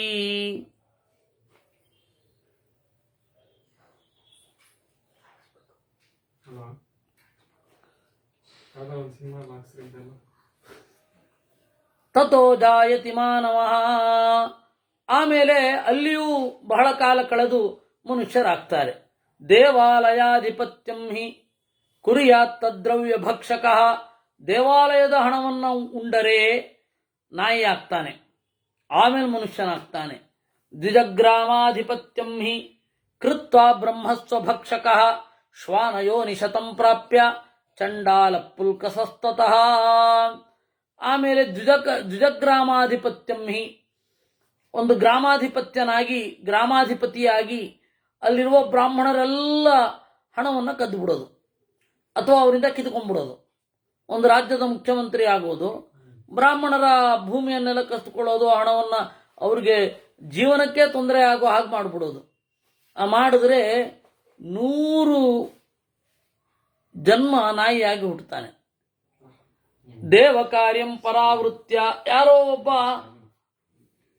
ದೇವತಾ ಪೂಜೆ ಮಾಡಬೇಡಿ ಅಂತ ತೊಂದರೆ ಕೊಟ್ಟು, ಪಿತೃಕಾರ್ಯವನ್ನು ಮಾಡಬೇಡಿ ಅಂತ ತೊಂದರೆ ಕೊಟ್ಟು, ಶ್ರಾದ್ದ ಎಲ್ಲ ಮಾಡಬೇಡಿ ಅದೇನು ಪ್ರಯೋಜನ ಇಲ್ಲ ಅಂತ ಹೇಳಿ ವೈಚಾರಿಕ ಪ್ರಜ್ಞೆಯನ್ನು ಪ್ರದರ್ಶಿಸಿ ಅವರನ್ನು ಅವರವರ ದಾರಿಯಿಂದ ಹಿಂದೆ ಸರಿಸಿದರೆ ಕಾಗೆ ಆಗ್ತಾನೆ. ವಾಯತೋದವರ ಚಾಣಿ, ಗೊತ್ತಾಯ್ತಲ್ಲ ಬೆಂಗಳೂರಲ್ಲಿ ಯಾಕೆ ಕಾಗೆ ಜಾಸ್ತಿ ಅಂತ. ವಾಯತೋದವರ ಚಾಣಿ ತಥೋ ಜಾಯತಿ ಕುಕ್ಕುಟ. ಆಮೇಲೆ ಕೋಳಿ ಆಗ್ತಾನೆ. ಜಾಯತೆ ವಾಲುಕಸ್ತಸ್ಮಾತ್ ಮಾಸಾದ್ ಏಕಸ್ತು ಮಾನುಜಃ ಜ್ಯೇಷ್ಠಂ ಪಿತೃಸಮಂ ಚಾಪಿ ಭ್ರಾತರಂ ಯೋವಮನ್ಯತೆ. ಆಮೇಲೆ ಅಣ್ಣ ತಮ್ಮನಿಗಾಗಲಿ ತಮ್ಮ ಅಣ್ಣನಿಗಾಗಲಿ ಪಿತೃಸ್ವದಲ್ಲಿ ಮೋಸ ಮಾಡಿದರೆ ಅವಾಗಲೂ ಕೂಡ ಕ್ರೌಂಚ ಯೋನಿಯನ್ನು ಹೊಂದುತ್ತಾನೆ ಗಿಡುಗ. ಕ್ರೌಂಚ ಯೋನಿಯಲ್ಲಿ ಹುಟ್ಟಿ ಆಮೇಲೆ ಮಾನುಷ್ಯವನ್ನು ಹೊಂದುತ್ತಾನೆ. ವೃಷಲೋ ಬ್ರಾಹ್ಮಣಿಂ ಗತ್ವಾ ಕ್ರಿಮಿಯೋನೋ ಪ್ರಜಾಯತೆ ತತ್ರಾಪತ್ಯಂ ತಮುತ್ಪಾದ್ಯ ತಥೋ ಜಾಯತಿ ಮೂಷಿಕಃ. ಧರ್ಮವನ್ನ ನಾಯಿನೂ ಜಾಸ್ತಿ ಆಗಿದೆ ಅಂತ. ತಥೋ ಜಾಯತಿ ವೃಷಲೋ ಬ್ರಾಹ್ಮಣೀಂ ಗತ್ವಾ ಕ್ರಿಮಿಯೋನೋ ಪ್ರಜಾಯತೆ. ಇನ್ನು ಧರ್ಮವನ್ನು ಹಾಳು ಮಾಡುವವ ಹಾಳು ಮಾಡುವ ಸಲುವಾಗಿಯೇ ಬ್ರಾಹ್ಮಣ ಹೆಣ್ಣು ಮಗಳನ್ನು ಕೆಡಿಸಿ ಬುದ್ಧಿ ಕೆಡಿಸಿ ಅವಳನ್ನು ದೈಹಿಕವಾಗಿ ಕೂಡಿದರೆ ಕ್ರಿಮಿಯೋನಿಯಲ್ಲಿ ಹುಟ್ಟುತ್ತಾನೆ. ಅಲ್ಲಿ ಮಕ್ಕಳನ್ನು ಪಡೆದರೆ ಮೂಷಿಕ ಇಲಿಯಾಗ್ತಾನೆ. ಕೃತಜ್ಞಸ್ತು ಮೃತೋ ರಾಜನ್ ಯಮಸ್ಯ ವಿಚಯಂ ಗತಃ ಯಮಸ್ಯ ಪುರುಷೇ ಕ್ರುದ್ಧೈ ವಧಂ ಪ್ರಾಪ್ನೋತಿ ದಾರುಣಂ. ಕೃತಜ್ಞನಾಗಿದ್ರೆ, ಮಾಡಿದ ಉಪಕಾರವನ್ನು ನೆನಪಿಸಿಕೊಳ್ಳದಿದ್ದರೆ, ಕಂಟಕಂ ಉದ್ಗರಂ ಶೂಲಂ ಅಗ್ನಿಕುಂಭಂಚ ದಾರುಣಂ, ಮುಳ್ಳನ್ನ ಹಾಸಿ ನಡೆಯುವಂತೆ ಮಾಡ್ತಾರೆ, ಸುತ್ತಿಗೆಯಿಂದ ಹೊಡಿತಾ ಇರ್ತಾರೆ ಯಮದೂತರು, ಶೂಲದಲ್ಲಿ ಚುಚ್ಚುತ್ತಾರೆ, ಅಗ್ನಿಕುಂಭಕ್ಕೆ ಆಲಿಂಗನವನ್ನು ಮಾಡಿಸ್ತಾರೆ, ಚೂಪಾದ ಎಲೆ, ಕಬ್ಬಿಣದ ಎಲೆ ಅದರ ಮಧ್ಯೆ ಓಡುವಂತೆ ಬಿಡ್ತಾರೆ, ವಾಲುಕಂ ಕೂಟಶಾಲ್ಮಲಿಂ, ಕುದ್ದ ಮರಳಿನಲ್ಲಿ ಓಡಿಸ್ತಾರೆ. ಹೀಗೆ ಬಹಳ ಯಾತನೆಗಳನ್ನು ಹೊಂದಿ ಅಲ್ಲಿ ಸಂಸಾರ ಚಕ್ರವನ್ನು ಹೊಂದಿ ಕ್ರಿಮಿಯೋನಿಯಲ್ಲಿ ಹುಟ್ಟಿ ಆಮೇಲೆ ಮನುಷ್ಯನಾಗ್ತಾನೆ. ಮನುಷ್ಯನಾಗಿ ಶಿಶುವಾಗಿದ್ದಾಗಲೇ ಸತ್ತೋಗ್ತಾನೆ. ಆಮೇಲೆ ಏನಾಗತ್ತೆ, ತತಸ್ಥಿರಿಯ ಪ್ರಜಾಯತೆ. ಇದೆಲ್ಲ ಒಬ್ಬ ಬ್ರಾಹ್ಮಣ ಹೆಣ್ಣು ಮಗಳನ್ನ ಏನೇನೋ ಭ್ರಮೆಯಿಂದ, ಅವಳದು ತಪ್ಪಿದ್ರೆ ಅವಳಿಗೂ ಕೂಡ ಮೋಸ ಮಾಡಿ ಏನೇನೋ ಹೇಳಿ ಹೀಗೆ ಮಾಡುವಂಥದ್ದು. ಅಂದರೆ ಈಗೆಲ್ಲ ಯಾವ ಯಾವ ಪ್ರಾಣಿಗಳಿವೆಯೋ ಅವೆಲ್ಲ ಹಿಂದೆ ಮನುಷ್ಯರಾಗಿ ಪಾಪ ಮಾಡಿ ಈಗ ಆ ಪ್ರಾಣಿಗಳಾಗಿವೆ ಅಂತಲೇ ಅರ್ಥವೇ? ಹೌದು, ಜ್ಞಾನ ಇಲ್ಲ, ಸುಖ ಇಲ್ಲ, ಕೇವಲ ಆ ಸುಖದಲ್ಲಿಯೂ ದೈಹಿಕ ಸುಖದಲ್ಲಿ ಸ್ವಲ್ಪ ಭಾಗ ಮಾತ್ರ ಅಲ್ವೇ? ತಥೋ ಗರ್ಭಚತೈರ್ ಎಲ್ಲಿ ಬಂದಿದೆ ಅಂತನೂ ಗೊತ್ತಿರಲ್ಲ. ತಥೋ ಗರ್ಭಚತೈರ್ ಜಂತು ಅಲ್ಲಪ್ಪ, ನಾವು ಇದನ್ನ ಮಾಡದೆ ಹೋದ್ರೆ ಸಾಕಾಗಿದೆ ಅಷ್ಟೆ. ನಾವು ಈ ಪ್ರಾಣಿ ಒಂದನ್ನ ನಮ್ಮ ಮನೆಯ ಹತ್ತಿರ ಇರುವ ನಾಯಿ ನೋಡಿ ಇದು ಯಾವ ಜನ್ಮದಲ್ಲಿ ಏನಾಗಿತ್ತು ಅಂತ ಯಾಕ್ರಿ ತಲೆ ಕೆಡಿಸ್ಕೊಳ್ಬೇಕು? ನಾವು ಇದನ್ನ ಮಾಡದೆ ಹೋದ್ರೆ ಸಾಕು ಅಷ್ಟೆ. ಎಲ್ಲನೂ ಒಂದೇ, ಇದು ಧಾನ್ಯ ಕದ್ದಿದ್ರಲ್ಲೇ ಬಂದ್ಬಿಡತ್ತೆ. ಮೃತೋ ದುಃಖಮನುಪ್ರಾಪ್ಯ ಬಹುವರ್ಚಗಣಾನಿಹ ಸ ಪುನರ್ಭವ ಸಂಯುಕ್ತ ತತಃ ಕೂರ್ಮ ಪ್ರಜಾಯತೆ. ಆಮೇಲೆ ಕೂರ್ಮನಾಗ್ತಾನೆ. ಅದಾದ ಮೇಲೆ ಅಶಸ್ತ್ರಂ ಪುರುಷಂ ಹತ್ವಾ ಸಶಸ್ತ್ರ ಪುರುಷಾಧಮಃ. ಶಸ್ತ್ರ ಹಿಡ್ಕೊಂಡವನು ಶಸ್ತ್ರವಿಲ್ಲದ ಬ್ರಾಹ್ಮಣನನ್ನ ಬ್ರಾಹ್ಮಣ ಅಲ್ಲ, ಶಸ್ತ್ರವಿಲ್ಲದ ಯಾರನ್ನೇ ಕೊಂದರೂ ಕೂಡ ಅವನು ಕತ್ತೆಯಾಗಿ ಹುಟ್ಟುತ್ತಾನೆ. ಶಸ್ತ್ರ ಹಿಡಿದುಕೊಂಡವನು ಕೊಲ್ಲಬೇಕಾದ್ರೆ ಅವನ ಹತ್ರನೂ ಶಸ್ತ್ರ ಇರಬೇಕು. ಅಂದ್ರೆ ಇದು ಯಾರಿಗೆ ಅಂದ್ರೆ ಬ್ರಾಹ್ಮಣರು ಕೊಲ್ಲಿಕ್ಕಿಲ್ಲ, ವೈಶ್ಯರಿಗೆ ಕೊಲ್ಲಲಿಕ್ಕೆ ದಂಡನೆ ಕೊಡ್ಲಿಕ್ಕಿಲ್ಲ, ಕ್ಷತ್ರಿಯರಿಗೆ ಮಾತ್ರ ಇದು ಸೀಮಿತವಾದದ್ದು. ಅಂದ್ರೆ ಈಗಂತೂ ಮಾಡ್ತಾರಲ್ಲ, ಅದು ಕೊಲೆ, ಸಂಹಾರ ಅಲ್ಲ. ಇವಾಗ ರಾಮ ರಾವಣನು ಕೊಲೆ ಮಾಡದ ಅನ್ಬೇಕಾ, ಸಂಹಾರ ಮಾಡದ ಅನ್ಬೇಕಾ? ಸಂಹಾರ. ಯಾಕೆ ಅಂದ್ರೆ ಬಲದಲ್ಲಿ ಪೂರ್ತಿಯಾಗಿ ಡಿಫರೆನ್ಸ್ ಇದೆ. ಅದಾದ ಮೇಲೆ ಪಥಕ ಹಾಕಿದ್ದಲ್ಲ, ಅವನ ಕೈಯಲ್ಲೇ ಆಯುಧ ಇದೆ, ಧರ್ಮದ ಕಾರಣಕ್ಕಾಗಿ ಕೊಲ್ಲೋದು. ಈಗೆಲ್ಲ 10 ಜನ ಗುಂಪು ಕಟ್ಕೊಂಡು ಸ್ಕೆಚ್ ಹಾಕಿ ಫೀಲ್ಡರ್ಸ್ಗಳನ್ನ ಇಟ್ಟು ಇವ್ರು ಅಂಡರ್ ವರ್ಲ್ಡ್ ಅವ್ರ ಪಾತ್ರೆ. ಒಂದು ಪ್ರಶ್ನೆ, ಒಬ್ಬ ಕ್ಷತ್ರಿಯ ಒಬ್ಬ ದುಷ್ಟನನ್ನು ಕೊಲ್ಲಬೇಕು. ಅವನು ದುಷ್ಟ ಅಂತ ಗೊತ್ತಿದೆ, ಇವನ್ ಕರ್ತವ್ಯ ಏನಂದ್ರೆ ಅವನನ್ನ ನಿರ್ಮೂಲನೆ ಮಾಡ್ಬೇಕಷ್ಟೇ. ಅವನಿಗಿಂತ ಬಲಿಷ್ಠ ಇದ್ರೆ ಅವನು ಆಯುಧ ಹಿಂದೆ ಕೂಡ ಇದ್ದಾಗ ಹೊಡಿಬೋದಲ್ಲ, ಕ್ಷತ್ರಿಯ ತಪ್ಪೇನು ಆಗಲ್ವಲ್ಲ. ಇಲ್ಲಿ ಒಬ್ರು ದಿಲೀಪ್ ಇದ್ದಾರೆ, ಅವ್ರ ಪ್ರಶ್ನೆ ಇಲ್ಲಿ ಕೇಳ್ತಾ ಇರೋ ದಿಲೀಪ್ ಬೇರೆ, ಅವ್ರ ಪ್ರಶ್ನೆಗೆ ಮುಂದೆ ಉತ್ತರ ಬರುತ್ತೆ. 2 ಪ್ರಶ್ನೆ ಅವ್ರು ಕೇಳಿದ್ರು. ಹೆಣ್ಣಿನ ದೇಹ ಉತ್ಪತ್ತಿ ಹೇಗಾಗತ್ತೆ ಅಂತ ಹಿಂದೆ ಕೇಳಿದ್ರು. ಈಗ ಅವರು ಜೈನರು ಇಲ್ಲಿಂದಲೇ ಪಾಪ ಮತ್ತೆ ಪುಣ್ಯಗಳ ಇದಾದ್ರೆ ಏನು ಫಲ, ಪಾಪದ ಫಲ ಏನು ಯೋನಿ ಅನ್ನೋದ್ರ ಬಗ್ಗೆ ಕದ್ದಿದ್ದು. ಹೌದು, ಆ ಕಾನ್ಸೆಪ್ಟ್ ಅನ್ನ ನಮ್ಮಿಂದಲೇ ತೆಗೆದದ್ದು, ಅದ್ರ ಬಗ್ಗೆ ಯಾವ ವಿವಾದವೂ ಇಲ್ಲ. ಸನ್ಯಾಸವನ್ನ ತೆಗೆದಿದ್ದು ನಮ್ಮಿಂದಲೇ. ಇಂತಹ ಪಾಪಕ್ಕೆ ಇಂತಹ ಫಲ ಅಂತ ತೆಗೆದಿದ್ದು ಜೈನರಾಗಲಿ ಬೌದ್ಧರಾಗಲಿ ನಮ್ಮಿಂದಲೇ. ಇದು ಒಂದು. ಎರಡನೆಯದ್ದು, ಹೆಣ್ಣಿನ ದೇಹ ಹೇಗೆ ಹುಟ್ಟತ್ತೆ ಅಂತ ಅದು ಮುಂದೆ ಬರುತ್ತೆ. ಮತ್ತೆ ಹೆಣ್ಣಿನ ದೇಹದಲ್ಲಿ ಅವರು ಏನಂತ ಹೇಳಿದ್ರೆ ಅದು ದಿವಸಗಳ ಲೆಕ್ಕ ಎಲ್ಲ ಹೇಳ್ತಾರೆ. ಈ ದೇಹದಲ್ಲೇ ಆದರೆ ಹೆಣ್ಣು ದೇಹ ಆಗುತ್ತೆ, ಇಂತಹ ಸಮಯದಲ್ಲಾದರೆ ಗಂಡು ದೇಹ ಆಗುತ್ತೆ ಅಂತೆಲ್ಲ ಹೇಳ್ತಾರೆ. ಇರಲಿ, ಅದು ಬರುತ್ತೆ. ಅಲ್ಲಿ ಏನಂತ ಹೇಳಿದ್ರೆ, ಇವ್ರು ಕೇಳ್ತಾ ಇರೋದೇನು ಅಂದರೆ, ಒಬ್ಬ ಕ್ಷತ್ರಿಯ ಇದ್ದಾನೆ, ಅವನು ಇನ್ನೊಬ್ಬ ಕ್ಷತ್ರಿಯನನ್ನು ಕೊಲ್ತಾನೆ. ಆ ಕೊಲ್ಲಲ್ಪಡುವ ಕ್ಷತ್ರಿಯ ವಿಪರೀತ ಬಲಿಷ್ಠ, ಅತ್ಯಂತ ಪಾಪಿ. ಅವನು ಅಶಸ್ತ್ರನಾಗಿದ್ದಾಗ ಕೊಲ್ಬೇಕೆ, ಕೊಲ್ಬಾರ್ದೇ? ನಿಜವಾಗಿ ಹೇಳಬೇಕಾದ್ರೆ ಅವನು ಶಸ್ತ್ರ ಹಿಡಿದಾಗಲೇ ಕೊಲ್ಬೇಕು. ಶಸ್ತ್ರ ಇಲ್ಲದೆ ಕೊಲ್ಲಲಿಕ್ಕಿಲ್ವೇ ಇಲ್ಲ ಕ್ಷತ್ರಿಯನಾದವನು. ಶಸ್ತ್ರ ಹಿಡಿಯದೆ ಕೊಲ್ಲೋದಾದ್ರೆ ತಾನು ಕೊಲ್ಬಾರದು, ಅದಕ್ಕಾಗಿ ಕಟುಕರಿದ್ದಾರೆ, ಅವ್ರ ಕೈನಲ್ಲಿ ಕೊಲ್ಲಿಸ್ಬೇಕು. ಈ ನಿಯಮ ಎಲ್ಲ ಕೇಳಿದ್ರೆ ನಮಗೆ ವಿಚಿತ್ರ ಅಂತ ಅನ್ಸುತ್ತೆ. ಆಮೇಲೆ ಎಲ್ಲಕ್ಕಿಂತ ಮಿಗಿಲಾಗಿ ಕೊಲ್ಲಲ್ಪಡುವವನಿಗೆ ಮಗ ಇರಬೇಕು, ಅವನು ಆ ರಾಜ್ಯವನ್ನು ಮುಂದುವರಿಸ್ಕೊಂಡು ಹೋಗಬೇಕು. ಅಂಥವನಿಗೆ ಇವರೇನ್ ಮಾಡಬೇಕು, ಕೊಲ್ಲಬೇಕು. ಯಾರಿಗೆ ಮಗ ಇಲ್ಲ ಅವನು ಕೊಲ್ಲಲಿಕ್ಕಿಲ್ಲ. ಇನ್ನೊಬ್ಬ ಕ್ಷತ್ರಿಯನಾಗಿರ್ಬೇಕು ಅಂತ ಹೇಳಿದಾಗ ಅವನು ಕ್ಷತ್ರಿಯ ಅಂತ ನಾವು ಅನ್ಕೊಂಡು ಅಲ್ಲ, ಮರಣದಲ್ಲಿ ದುಷ್ಟ ಅವನು ಅಂದ್ರೆ ಅಲ್ಲ, ಪರಿಗಣಿಸ್ಲಿಕ್ಕೆ ಲೆಕ್ಕ ಇಲ್ಲ ಅಂತ. ಅದೇ ಅಂತಹ ಅತ್ಯಂತ ತಪ್ಪುಗಳನ್ನು ಮಾಡಿದರೆ, ಅತ್ಯಂತ ಹೀನವಾದ ತಪ್ಪುಗಳನ್ನು ಮಾಡಿದರೆ, ಗರ್ಭಿಣಿಯನ್ನು ಕೊಂದಿರ್ತಾನೆ, ಆ ತರಹದ್ದು. ಅದೇ ಅದೇ ಅದೇ ಅಲ್ಲೇ ಅದೇ ಅದೇ ಅಂಥವರನ್ನ ಅವಾಗ ಅತ್ಯಂತ ಹೀನವಾದ ಒಂದು ಮಾಡಿದರೆ, ಪಾಪ ಮಾಡಿದರೆ ಅವನನ್ನು ಬೇರೆಯವರ ಮೂಲಕ ಕೊಲ್ಲಿಸಬೇಕು ಅಂತ, ತಾನು ಕೊಲ್ಲಲಿಕ್ಕಿಲ್ಲ. ಅಲ್ಲ ಹರೀಶ್ ಅವರೇ, ಏನ್ರಿ ಇದು ಔಟ್ಡೇಟೆಡ್ ಪ್ರಶ್ನೆಗಳನ್ನೆಲ್ಲ ಕೇಳ್ತಾ ಇದ್ದೀರಿಲ್ಲ. ಅಶಸ್ತ್ರನಾದ ಕರ್ಣನನ್ನು ಅರ್ಜುನ ಕೊಂದನಲ್ಲ ಅಂದ್ರೆ ಅದಕ್ಕೆಲ್ಲ ಉತ್ತರ ಕೊಟ್ಟಿದ್ದೀವಲ್ಲಪ್ಪ ಅಲ್ಲಿ. ಅದರಿಂದಾಗಿ ಕ್ಷತ್ರಿಯನಾದವನು ಇದು, ಮತ್ತೆ ಕ್ಷತ್ರಿಯರಲ್ಲದವರು ಕೂಡ ಇದಿದೆ, ಇದನ್ನೇ ಮಾಡಬೇಕು. ಶಸ್ತ್ರ ಇದ್ರೆ ಮಾತ್ರ ಹೊಡಿಬೇಕು, ಶಸ್ತ್ರ ಇಲ್ಲದವನನ್ನು ಕೊಲ್ಲಬಾರದು. ಮೃತೋ ದುಃಖಮನುಪ್ರಾಪ್ಯ ಬಹುವರ್ಷಗಣಾನಿಹ ಸ ಪುನರ್ಭವ ಸಂಯುಕ್ತ ತತಃ ಕೂರ್ಮ ಪ್ರಜಾಯತೆ. ಈ ರೀತಿ ಅವನು ಮತ್ತೆ ಕೂರ್ಮ ಆಗಿ ಅಶಸ್ತ್ರಂ ಪುರುಷಂ ಅವನು ಕತ್ತೆ ಆಗ್ತಾನೆ. ಆಮೇಲೆ ಸಮೃತೋ ಮೃಗಯೋನೌತು ನಿತ್ಯೋದ್ವಿಗ್ನೋಭಿಜಾಯತೆ. ಆಮೇಲೆ ಉದ್ವಿಗ್ನಾಗಿ ಮೃಗನಾಗಿ ಹುಟ್ಟುತ್ತಾನೆ.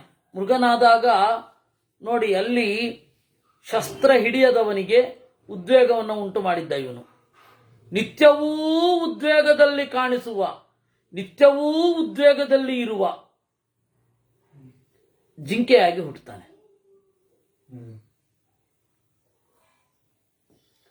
ಮಾಸೆ ಚತುರ್ಥೇ ಸಂಪ್ರಾಪ್ತೆ, ಆಮೇಲೆ ಮೀನನಾಗಿ ಹುಟ್ಟಿ ತಥೋ ಜಾಲೇನ ಪೀಡ್ಯತೆ.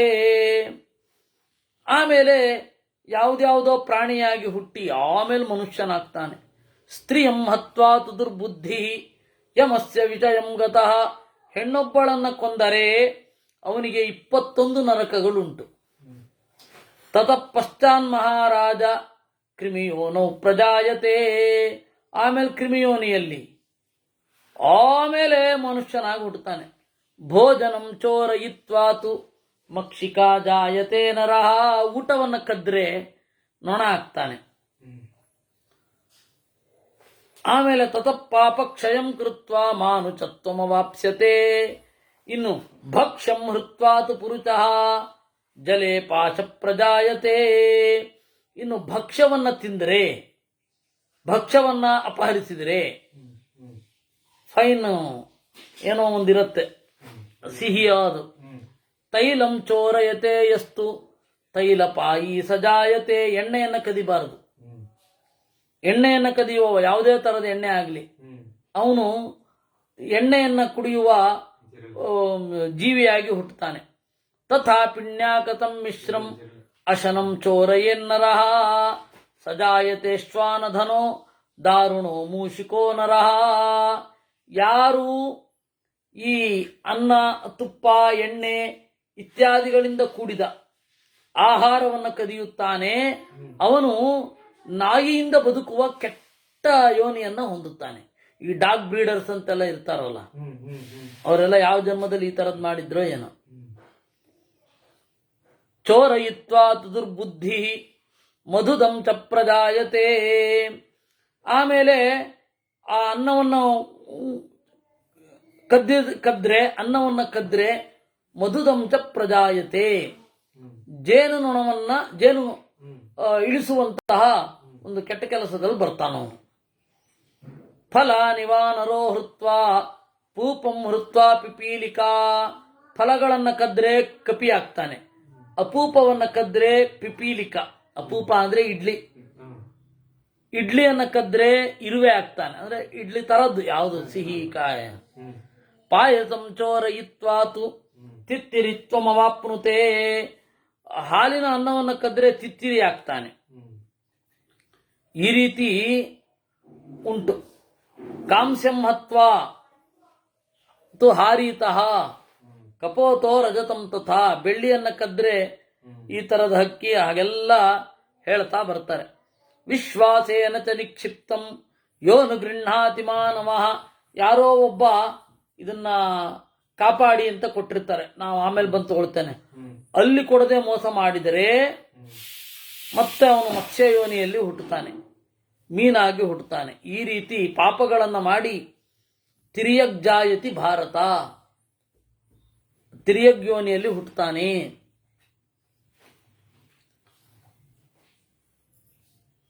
ಯಾರು ಈ ತರಹದ ಪಾಪಗಳನ್ನು ಮಾಡೋದಿಲ್ಲ ಅವರು ರೋಗವಿಲ್ಲದೆ ರೂಪವಂತರಾಗಿ ಧನಿಗಳಾಗಿ ಇರ್ತಾರೆ. ಇನ್ನು ಹೆಣ್ಣುಮಕ್ಕಳ ಪಾತ್ರ ಏನು ಇದರಲ್ಲಿ? ಹೆಣ್ಣುಮಕ್ಕಳಿಗೇನು ಆಗೋದೇ ಇಲ್ವೇ ಅಂದ್ರೆ, ಸ್ತ್ರೀಯೋಪ್ಯನೇನ ಸಂಕಲ್ಪಂ ಕೃತ್ವ ಪಾಪಮವಾಪ್ನುಯು ಏತೇಷಾಮೇವ ಜಂತೂನಾಂ ಪತ್ನಿತ್ವಮುಪಯಾಂತಿ ಚ.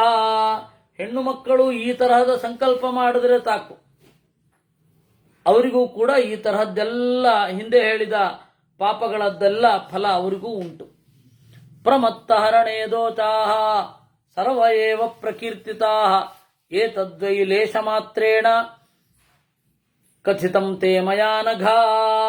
ಇನ್ನು ಮೈಮರೆತಿದ್ದವನ ಇದನ್ನ ಅಪಹಾರ ಮಾಡಿದ್ರೆ ಇದೆಲ್ಲ ದೋಷಗಳು ಉಂಟು. ಏತದ್ವೈ ಲೇಷ ಮಾತ್ರೇಣ ಕಥಿತಂ. ನಾವು ಶಿಕ್ಷೆಯನ್ನ ಸ್ವಲ್ಪನೇ ಹೇಳಿದ್ದು, ಯಾಕೆಂದ್ರೆ ತೃತೀಯೇ ಸಂಶೋಕಜಃ ಅಂತ ಹೇಳ್ತಾರೆ. ವಾಸ್ತವವಾಗಿ ನಾವು ಹೇಳಿದ್ರೆ ಮೂರ್ಛೆ ಬಂದು ಬಿದ್ದೋಗ್ಬಿಡ್ಬೇಕು, ಆ ಥರದ್ದಿದೆ ನರಕಗಳು. ನೀವು ಕೆಟ್ಟ ಕೆಲಸ ಮಾಡಬಾರದು ಅನ್ನೋದಕ್ಕಾಗಿ ಇದನ್ನು ಹೇಳ್ತಾ ಇರೋದೇ ವಿನಃ ಇದು ಹೇಳಿ ಮುಗಿಯುವಂಥದ್ದಲ್ಲ. ತಪ್ಪುಗಳು ಎಷ್ಟೆಷ್ಟು ತೀವ್ರವಾಗಿರುತ್ತೋ ಅಷ್ಟಷ್ಟು ಅಂತ. ಇದನ್ನ ಏವಮೇತನ್ಮಹಾರಾಜ ಬ್ರಹ್ಮಣೋ ವದ ತಪ್ಪುರ ಬೃಹಸ್ಪತ್ಯಾಚಾರ್ಯರು ನಿರೂಪಣೆ ಮಾಡ್ತಾರೆ. ಅಲ್ಲ, ಇದನ್ನ ನಾನು ದೇವಋಷಿಗಳಿಗೆ ಬ್ರಹ್ಮದೇವರು ಹೇಳಬೇಕಾದ್ರೆ ಕೇಳಿದ್ದು, ಅವ್ರು ಹೇಳಿದ್ದನ್ನ ನಾನು ಹಾಗೆ ಅನುವಾದ ಮಾಡಿದ್ದೇನೆ. ಅದರಿಂದಾಗಿ ಧರ್ಮರಾಜನೇ ಏತಚ್ಛ್ರುತ್ವ ಮಹಾರಾಜ ಧರ್ಮೇ ಕುರು ಮನಸ್ತದಾ. ಇದನ್ನ ಕೇಳಿ ಮಹಾರಾಜನೇ ಧರ್ಮವಂ ಗಯ್ಯಿ ಅಂತ ಹೇಳಿದ್ರು ಅನ್ನುವಲ್ಲಿಗೆ 100ನೇ ಅಧ್ಯಾಯ ಆಯಿತು. ಹಾಗಾದ್ರೆ ಈ ಅಧರ್ಮದ ಗತಿಯನ್ನ ಹೇಳಿದ್ರಿ, ಧರ್ಮದ ಗತಿಯನ್ನು ಹೇಳಿ. ಅಧರ್ಮ ಮಾಡಿರ್ತಾನೆ, ಪಶ್ಚಾತ್ತಾಪ ಪಡೋದಾ, ಇದನ್ನ ಸರಿ ಮಾಡ್ಕೊಳ್ಳೋದಾ, ಇದೇ ಅದನ್ನೆಲ್ಲ ಹೇಳಿ ಅಂತ ಹೇಳಿದಾಗ ಆಯ್ತು ಹೇಳ್ತೇನೆ ಅಂತಾರೆ. ಅದನ್ನ ನಾಳೆ ಹೇಳ್ತಾರೆ. ಕೃಷ್ಣಾರ್ಪಣಮಸ್ತು. ತುಂಬಾ ಬೇಗ ಆಗೋಯ್ತು. ಹೌದಾ? 4 ನಿಮಿಷ ತಡ ಮಾಡಿದ್ದೀನಿ.